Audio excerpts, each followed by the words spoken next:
Hey everybody, welcome back to yet another Prefect Live. I'm here today with, you can see his name at the bottom of the screen, Alex Streed. Hey Alex. Hey Chris. Hey, welcome to Prefect Live. I think you've been on some other Prefect live streams, or you were on like the Airbite community call at one point. I think I saw you. I think you may have done a live stream with us, so no strangers to the game.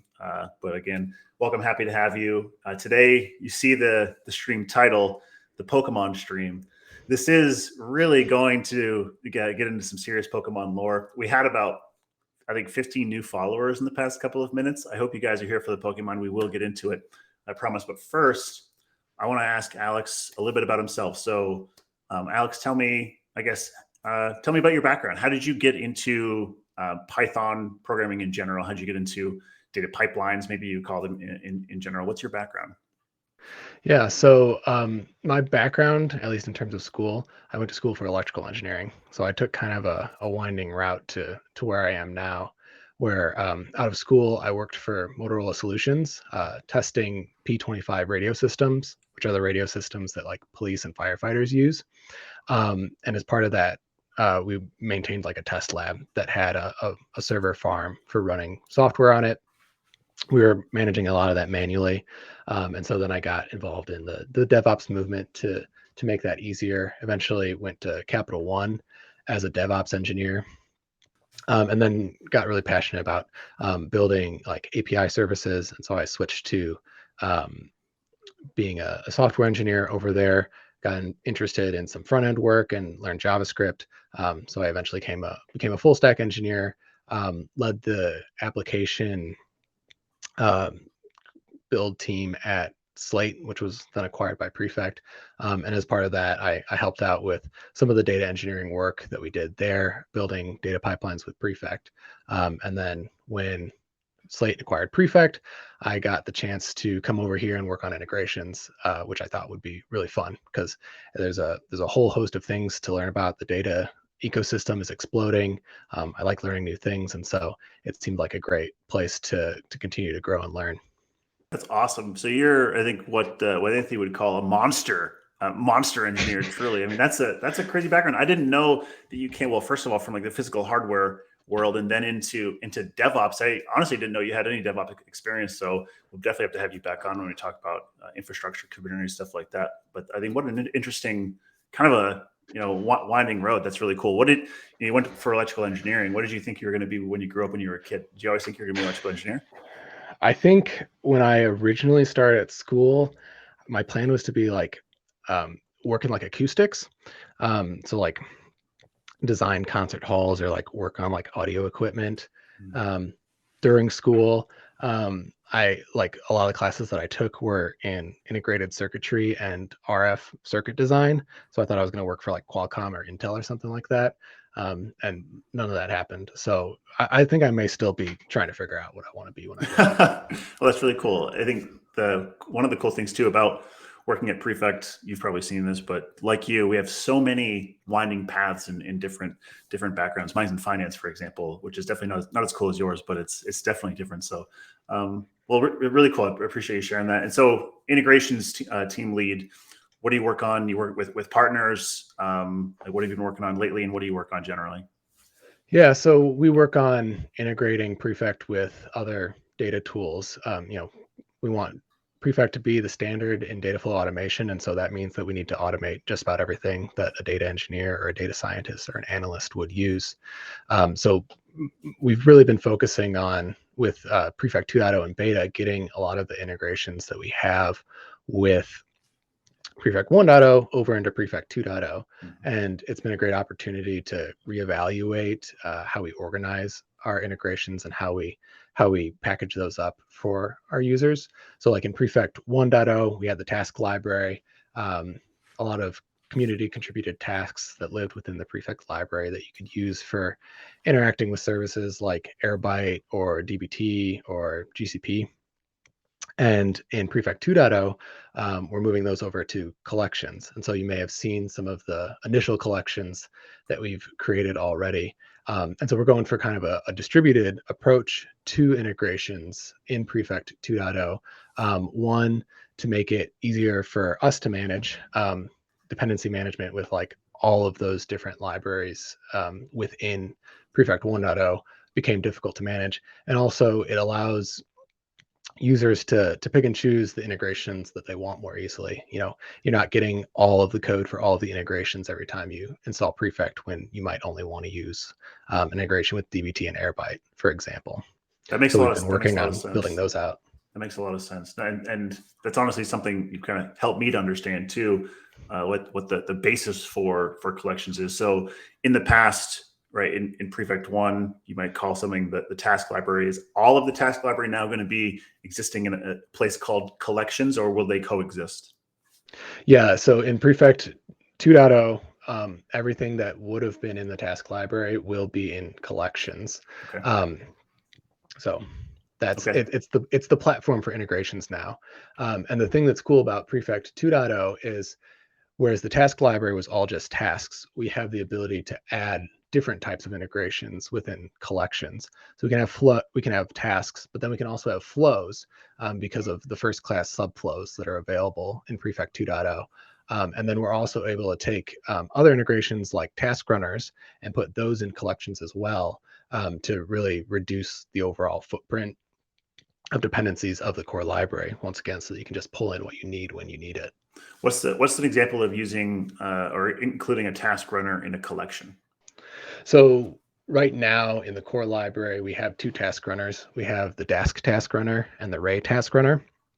And so we're working on splitting those out into their own collections. So it'd be Prefect Dask and Prefect Ray. Got it. And the real advantage of that is, like, Ray is a really cool library, but it's pretty heavy. There's a lot to it. And so if you pulling in and installing Ray when you're not even going to use that task runner is a bit much. And so that's why having it in its own separate collection makes management of that a lot easier.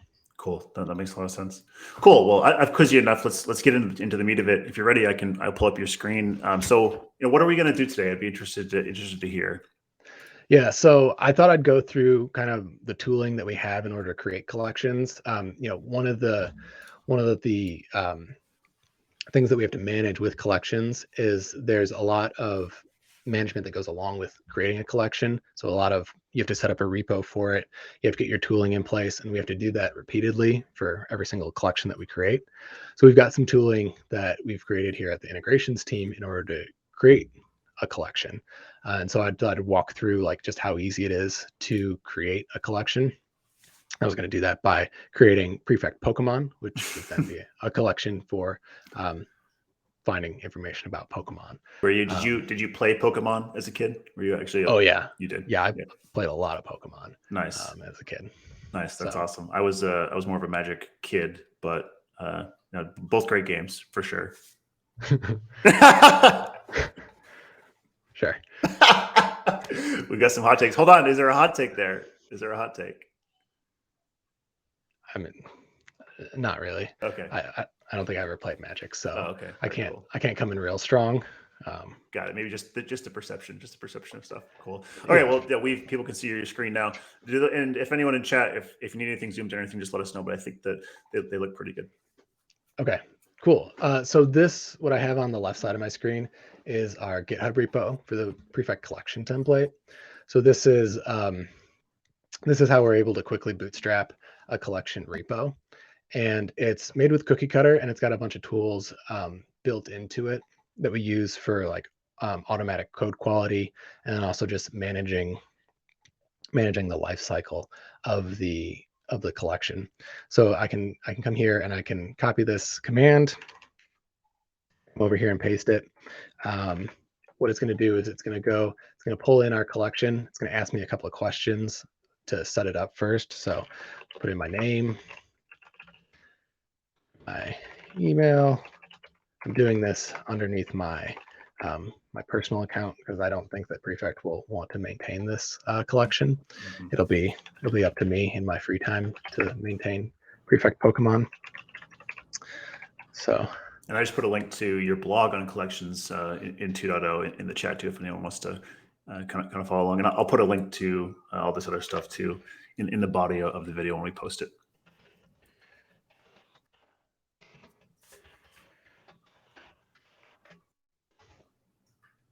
All right, so created that collection. Now I just need to open up that project that I just made.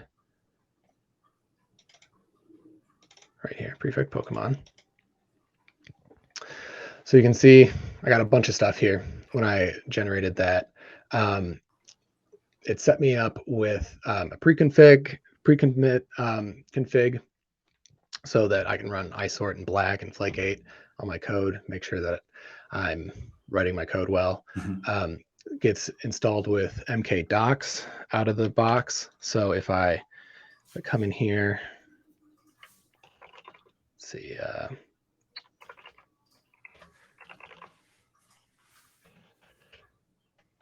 and activate my virtual environment for it. Kind of activate Prefect Pokemon. And so we can start by installing all of our dependencies. This is going to pull in Prefect and everything else that we need in order to get started. Some pretty cool tools that we use include like interrogate, which is going to go through and check all of the doc strings on the methods that we write and make sure that like we have proper coverage of our documentation, which is super important because the documentation for collections is automatically generated from the doc strings that you put on your functions. And so we want to make sure that, you know, all of your arguments you're documenting, your return types you're arguing, all of your return types you're documenting. And so in terms of code that we start out with just some basic filler flows and tasks. I'm gonna come in and delete these because I'm gonna create my own module for what we're making here. So we call it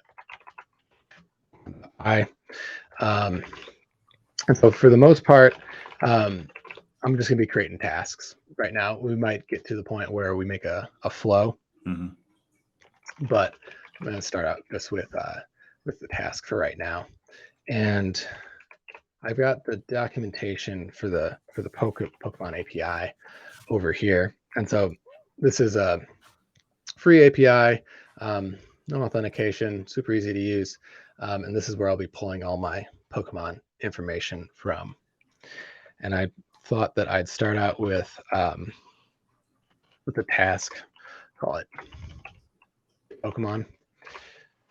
Take the name of a Pokemon, and we'll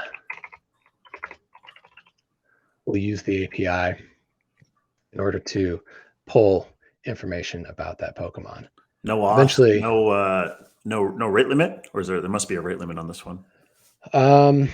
Yeah, I think there's some form of rate limit. I doubt we'll hit it. Yeah. But you know, this is cool. I did not know this existed. Yeah, for their sake, I hope that they have a rate limit. So let's see. If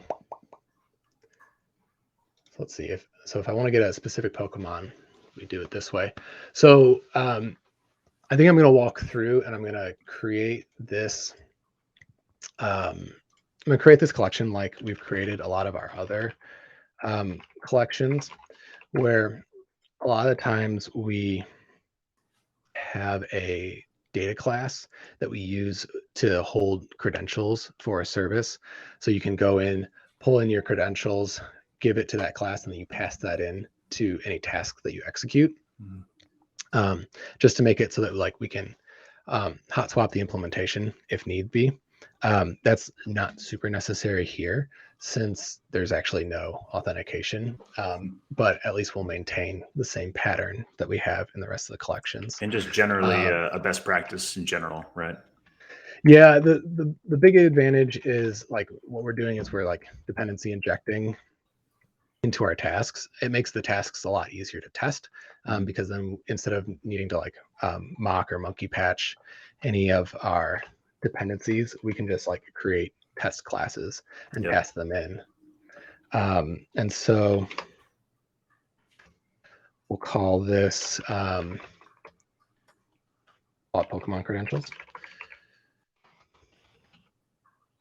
And normally we would accept a token, but for the most part, that's not going to exist. So we'll make it optional. And then we'll have a method on here, client.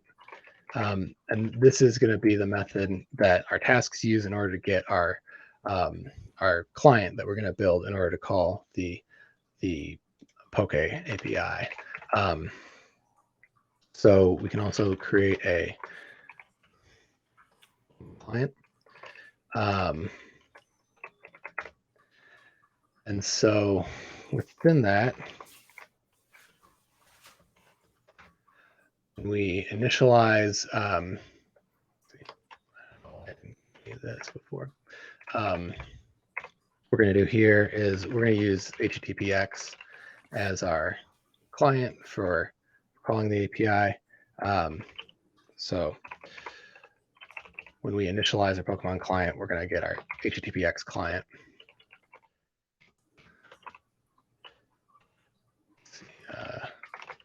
The way that we're using it, we don't need to do that. So we'll start with one method, get Pokemon. Take the name of the Pokemon. And then what we're going to do is we got this URL here where we can take the name of our Pokemon, do HTTPX get,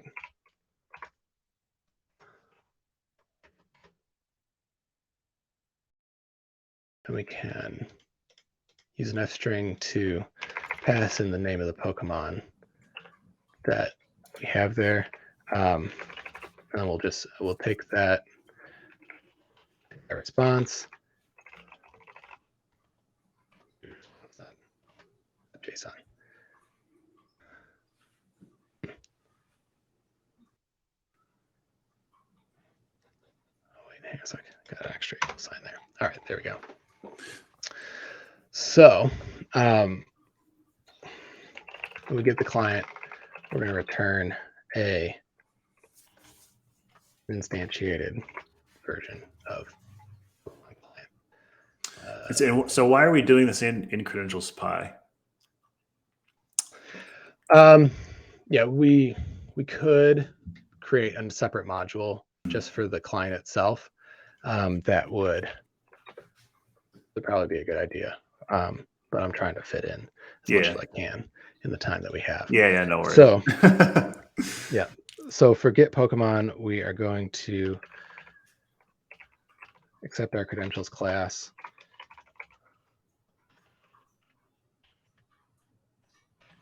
Credentials.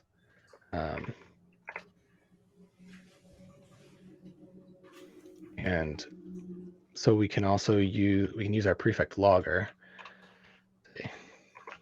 Git run logger.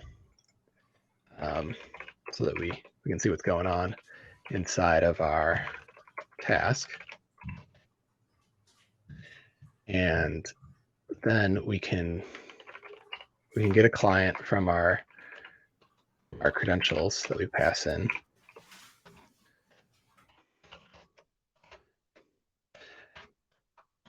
And then we can say client dot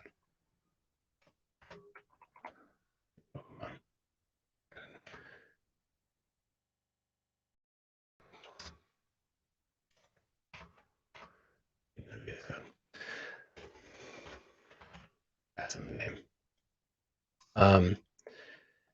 So we can log logger dot info fetching info for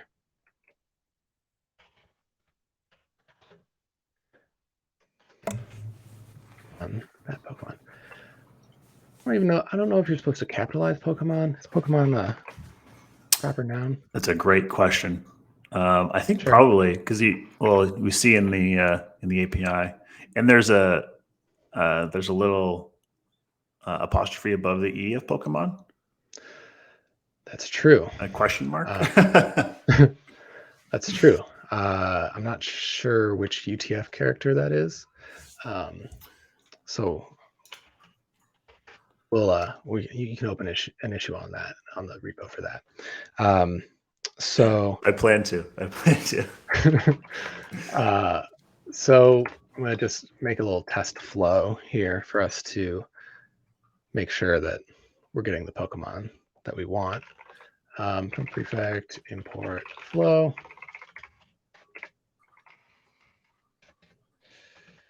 At flow, this is our test flow. We're gonna take our Pokemon credentials class. We're gonna instantiate it.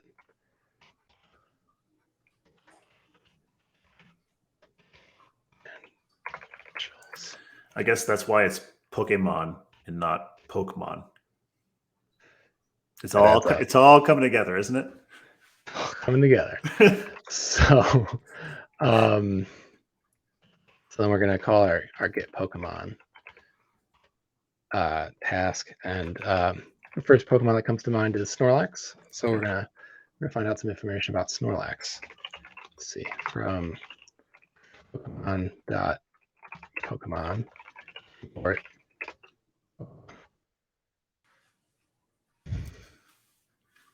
Let's see, I need to pass in the credentials. We got our credentials, we got Snorlax. So just in order to call this flow, I'm going to say, I'm just going to call test flow. Return our flow state. And then in order to find out what our task returned, we're just going to say flow state dot result. And that's going to give us the overall result of the task. So, moment of truth. I called it flow.py. Apparently, normally I call this file test.py. All right, so let's see what happens. Here we go. All right. Oh boy. Wasn't expecting that. This is where it gets interesting. Oh boy. That is, I think I might need to some recent version of Prefect. There's a version of Prefect released recently. 205B? 205B, right? Yes. I don't have the most recent version, so we're going to try reinstalling Python. No. Pip uninstall.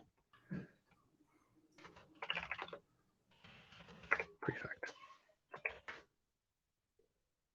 Oh no, apparently I did have the most recent version. Well then.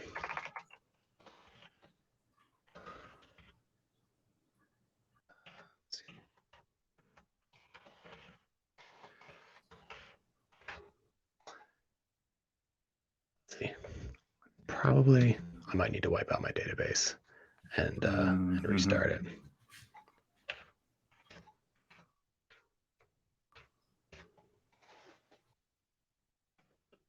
Ah, there we go.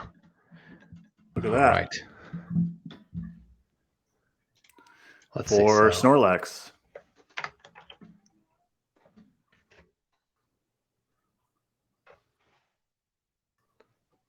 There we go.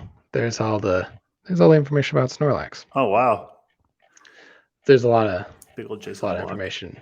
A lot of information in this API. All right. So that's awesome. Now, the next thing that I was going to do, ultimately what I want to do was get a flow that you give it a Pokemon, and it gives you a move then that you can use that would be super effective against that Pokemon. Oh, I like this. So, an anti-Pokemon collection. A Pokemon counter flow is what we'll call it. So let's see, for this API, I think the way that you get the moves of a certain type, it's actually you query the type, and then you can get the list of moves of that type off of that. So we want to make our collection very very composable. So instead of just getting the types, we're going to actually create a task that gets all of the gets just the moves, gets all of the information about a type. Mm. So this will be our get type. Oh, I see why.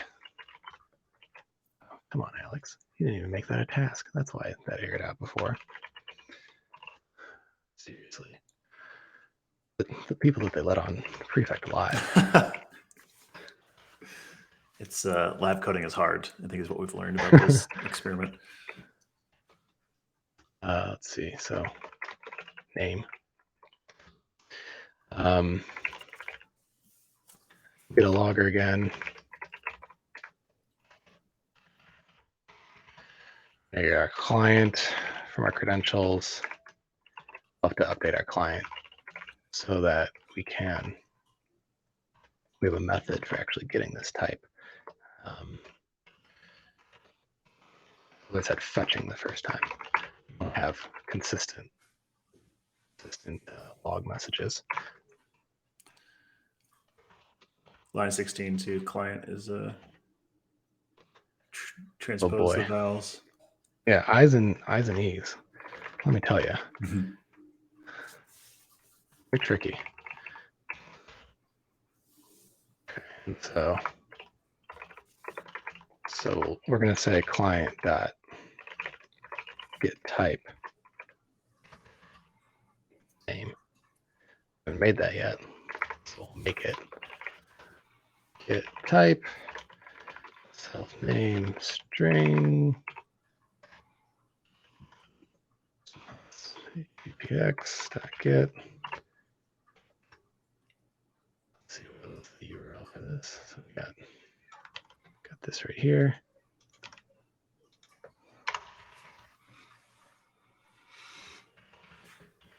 Okay. So now got that. We'll update our flow. So instead of get Pokemon,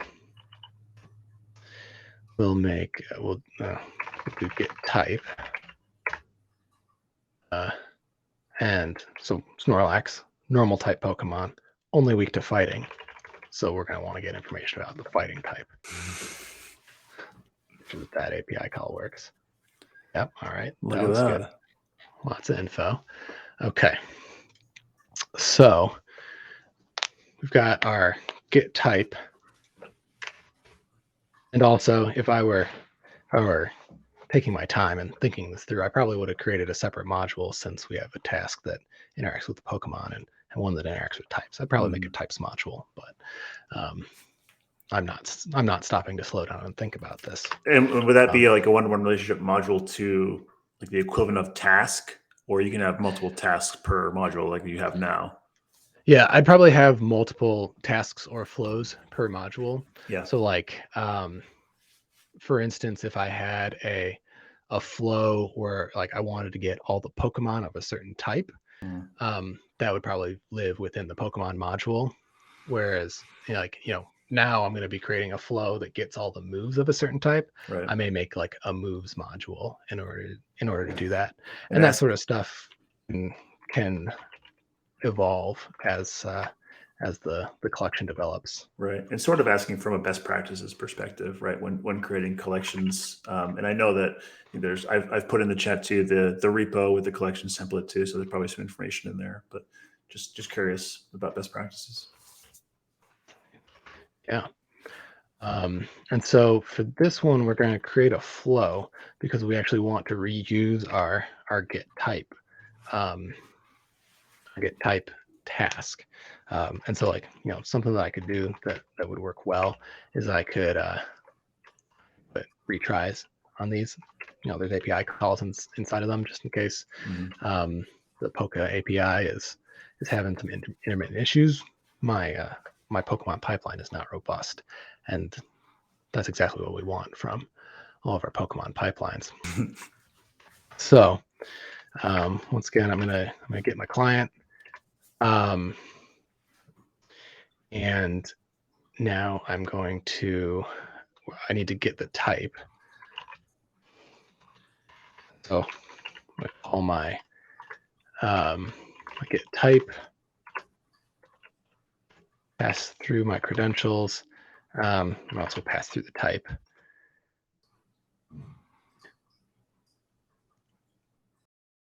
Let's see, I'm renaming that. I wonder, is actually type might be a reserved keyword in Python. So we should actually call that type name. Type info. Okay, so then I'm gonna do dot result on this. That's gonna make sure that it waits for the task to complete and then unpacks the information from it. So then I can return type info. Oops. So we'll see. Get moves for type. Fighting types once again because we're trying to get Snorlax. All right, so here we go. We've got all the types, all the fighting types. Much shorter list. Now we've narrowed it down. This is awesome. Yeah. There's not too many fighting moves, so might be a good idea to bring a Snorlax with you to your next Pokemon battle. All right, so we've got moves for type, and so we can build on top of this now because we can use subflows, flows within our flows. We can make a flow that we'll call it get effective moves against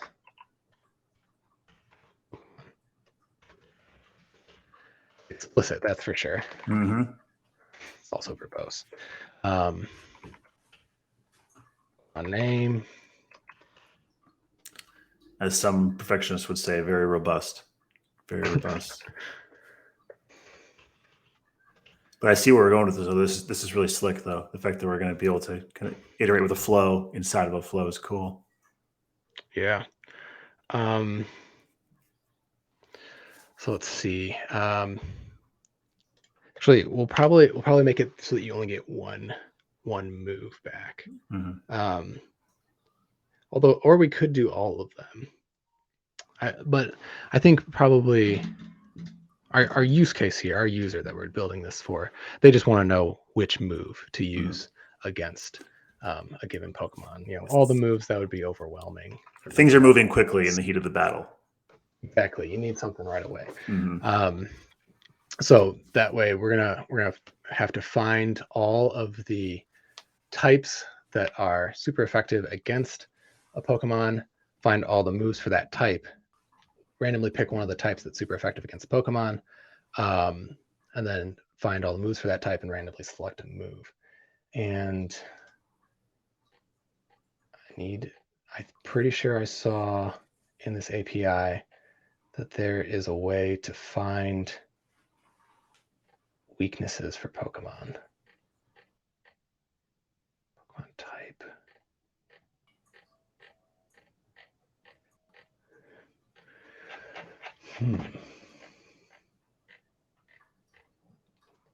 Do they have that information? Is it in the types information? Okay, yeah, there's damage relations. Okay. All right, this will work well for Snorlax because he's only a single type. I'm not sure how this would work for Pokemon that have more than one type, but we'll iterate on top of this. I'm sure this will be extensively documented too. Oh yeah, for sure. Although, now that you mentioned documentation, we can take a brief respite. I can show you kind of like what the generated documentation from this would be. Yeah. I need to update my configuration for this though. So we'll say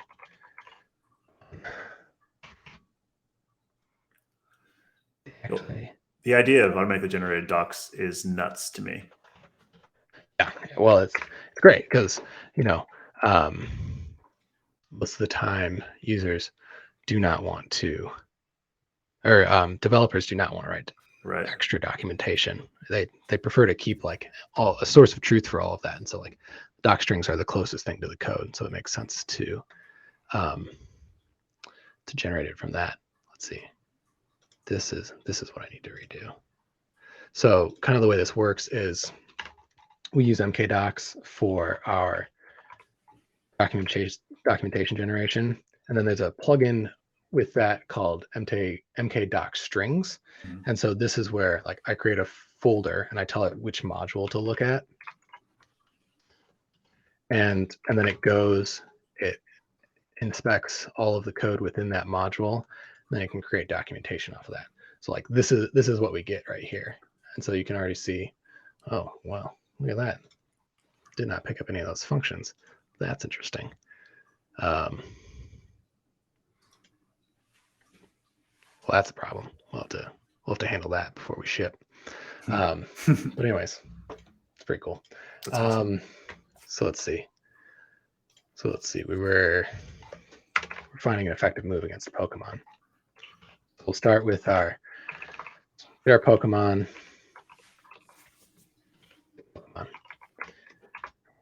Pass in our credentials.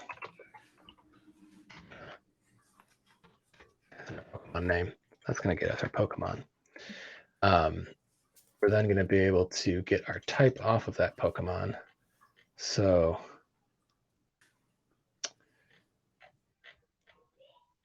Pokemon type. See, I'm going to have to look at what's the shape of this? Types. Oh, okay. So I see. They list all the types for them. All right. So that's how they handle dual type Pokemon. Just give you multiple. Yeah. We'd have to actually do some pretty advanced stuff in order to find out what would be super effective against type pairings then. So, if anybody wants to submit a PR for that, I'd be happy to review it. Very welcome. Yeah, very welcome. We want to be the premier Pokemon data flow orchestration library here. So, but for right now, we're gonna say that the type that we're working against, let's say Pokemon dot types, and we're just gonna pull the first one. Yeah, that makes sense. And by the way, the intersection of Pokemon players or fans and Python users is probably greater than any other intersection of of user that we've done content for. So this has the greatest exposure for sure. Most impressions. Credentials. And then we're going to pass in our type name. That's going to get all the moves for the type. Let's see. On this. We get moves for the type. And then moves. Right now, we'll just take the first one off of it. We'll pull a random one off of it. Well, actually, wait, hang on a sec. We're getting the type, and we actually have to get the type first in order to get the damage relations. Okay, so we need another task. Or let's see, we need to get the type. Okay, we need to get the types first. So we get type info. So this is going to give us damage relations, and I am not. Look at what the shape of that is. All right, so we want double damage 2. So let's see, that is so that's a list.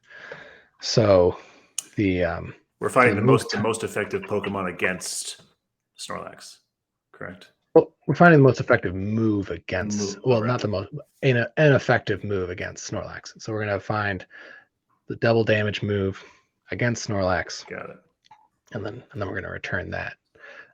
So the move type that we want, so we're going to go to type info, and what was the key is damage relations. Let's see.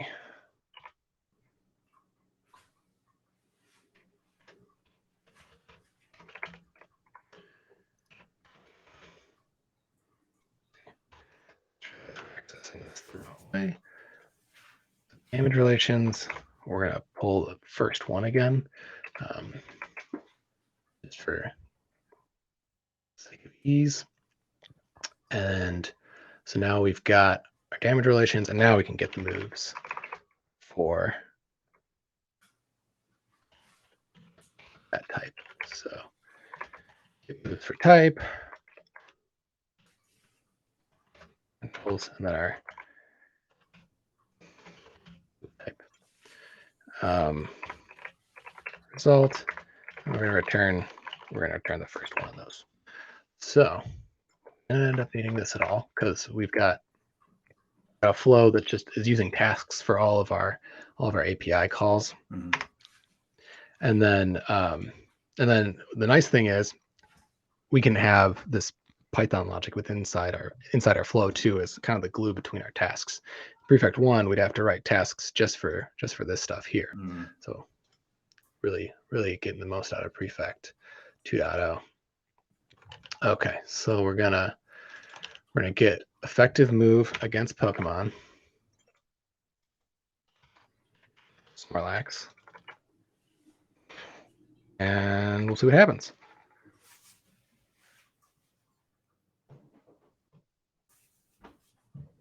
Well, something went wrong there. Mm-hmm. Let's see. JSON decode error. Maybe there are no double damage. Well, it should be fighting, if I remember my Pokemon, which I do. All right, so there's a lot going on here.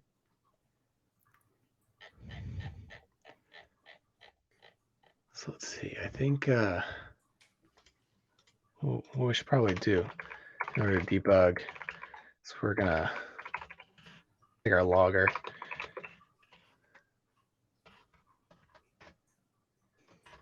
We're gonna see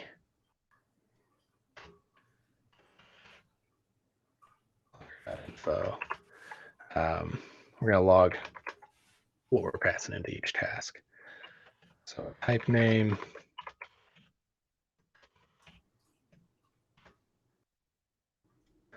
And then our move type.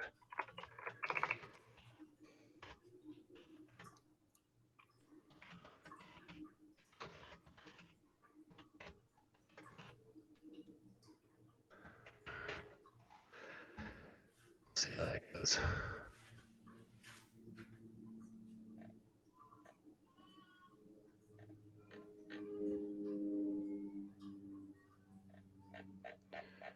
So in our log statements,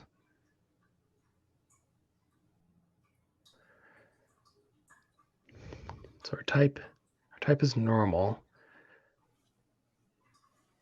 I see. So it looks like we're passing in a full object. We should just be passing in the name itself. So properly deconstructing that key error name. Now, are you sure about that? I thought I saw that I could use name. Let's see here. So let's look at this. So we got Pokemon.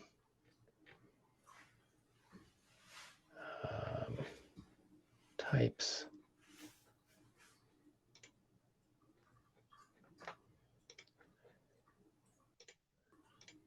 So we got a list of types. We should be able to. Okay, so name doesn't work for that. Find out why.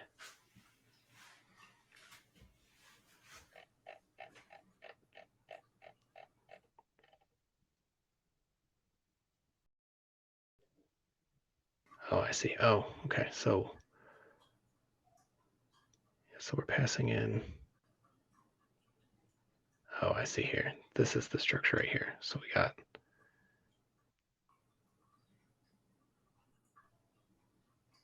slot 1 type. We got types. It's a list. Okay, so we then need to go that further. Type and then name.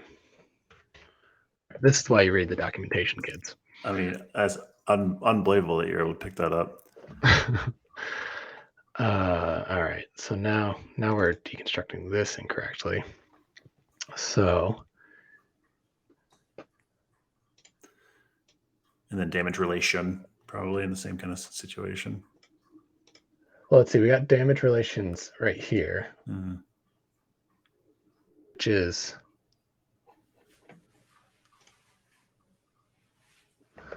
okay. So what we got to do is we need to do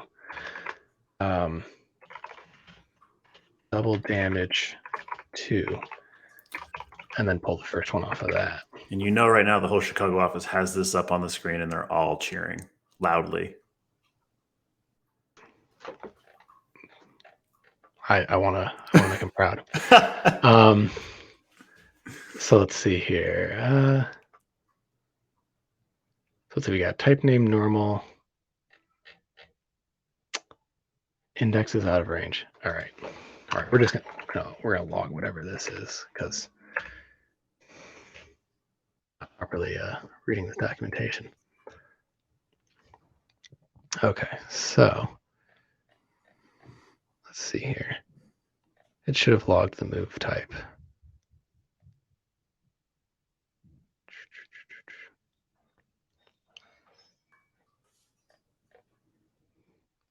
Type name normal. Move type. All right, move type is empty for some reason. I see why. Okay. Problem was I wanted double damage from. We were going to find what normal moves were super effective against other Pokemon. And normal is not super effective against anything. All right, so once again, we got move type, so we got to get the name from that.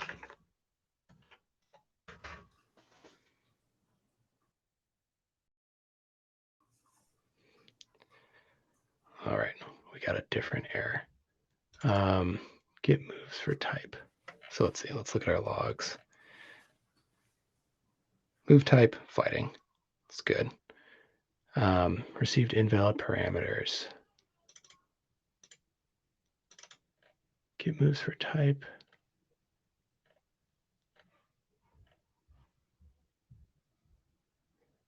Let's see, what's this error that we're seeing here? Instance of Pokemon credentials.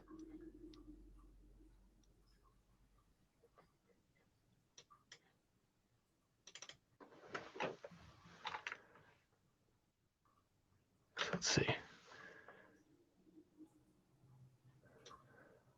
I don't actually need this here. We're going into our get moves for type flow. Passing in credentials and type name. Passing that into our get type task. And then that appears to be where it's erroring out. So we're getting a validation error. Get moves for type.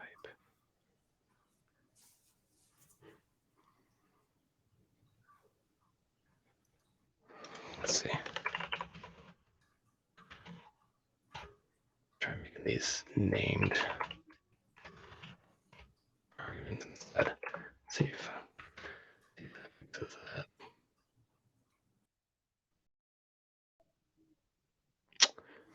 Nope, it doesn't like that. Is move type returning? It's just going to be returning a different object, right?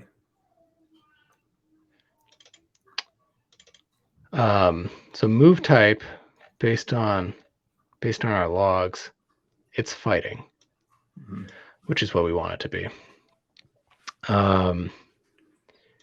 But this flow says it's getting invalid parameters.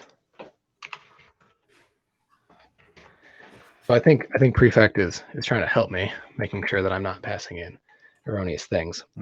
I removed the typing so that it would stop trying to help me. All right, so we got Karate Chop. So Karate Chop is the move that you should use against a Snorlax. That's amazing. So we got that. All right, so now the thing that I want to do with the rest of the time that we have is actually publish this.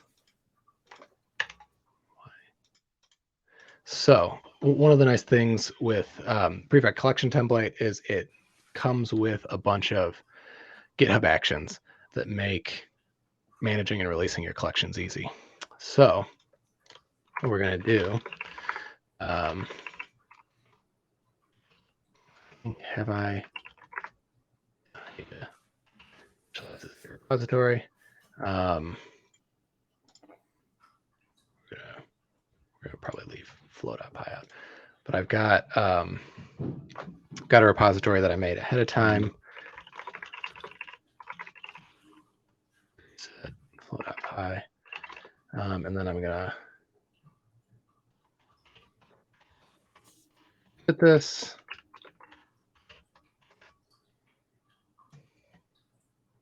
I'm gonna do what GitHub tells me to do.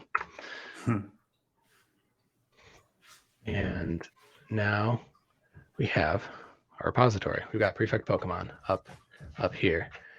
So now all that I have to do in order to release this is I come here and I create a tag. So we're going to create a new tag, call it v.o.1, first version of Prefect Pokemon. Say this is first release of Prefect Pokemon. And then, we'll throw a rocket in there. that gets the people going. And so I published this. Now, so if we go to our GitHub actions here, we're going to see some stuff going on. We're going to have this workflow run right here. So we're going to build it. We're going to publish it to PyPy, and then we're going to build and publish the docs. The docs for collections, out of the box, it works with GitHub pages. So it's super easy to host your documentation. One thing that you have to do before you can actually publish your collection to PyPy is you have to get a token. So I did that ahead of time as well. But once this is done, then you'll be able to do pip install Prefect Pokemon and use it in order to find out what moves you should use against Pokemon that you come across. Which is amazing, the fact that you're able to do that. I mean, we spent most of I didn't contribute anything here, but you spend most of the time actually figuring out the API. So that was awesome. The idea is like spend most of the time like actually developing what you're making. Like we talk about negative engineering a lot at Prefect, like the management of a library like this, like testing, documentation, managing releases, like all that, you could consider negative engineering. You want to spend most of your time like delivering value, like telling people what Pokemon moves they need to use against a Snorlax. That's awesome. So we were able to build it, and we're pushing to PyPy now. That's awesome. So what I was going to say is, anything else? Any side projects you got going on? Anything anyone you want to shout out at all? I don't know. Put me on the spot here. Yeah. This is a surprise question. I mean, go check out the collections catalog, like everything that we got here. I mean, absolutely. There's a link in chat, by the way, to your blog, to the catalog, and then to the template as well on the GitHub repo. So look at all those. One that we recently released was Prefect GitHub. That's a pretty cool one, because that's a collection that my boy Andrew Huang he made. It's generated directly off of the GitHub GraphQL API. So there's a ton of stuff there, and use it for all of your GitHub data flow needs. All right, so we published to PyPy. So if I go to PyPy now, I search for Prefect Pokemon. Look at there it is. Unreal. Yeah, it's right there. And then we're also gonna build and publish the docs.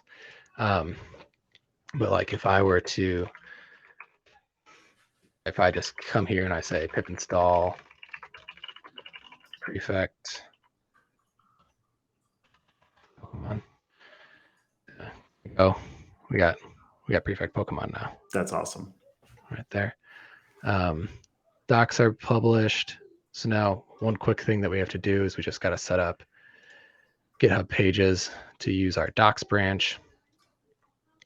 So what that's going to do is it's going to then pick up that branch. It's going to go, it's going to deploy it to GitHub pages. It's another GitHub action that gets kicked off by that.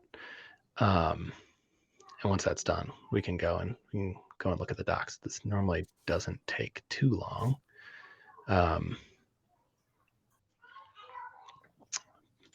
But the nice thing is that then you get this nice, handsome looking URL right here, desertaxle.github.io/prefect Pokemon. Tell your friends. It's not ready yet. Don't tell them just yet. That's amazing. We can give it time. It's going there. We're almost there. We're almost there. Just a couple more seconds. Let's get it. Yeah. There we go. Yeah. I was wondering if I'd be able to release this collection in the the hour that we had. And the secret is I didn't write any tests, so that really speeded up development. But my users may not trust this collection without any tests, so I think go back and write something.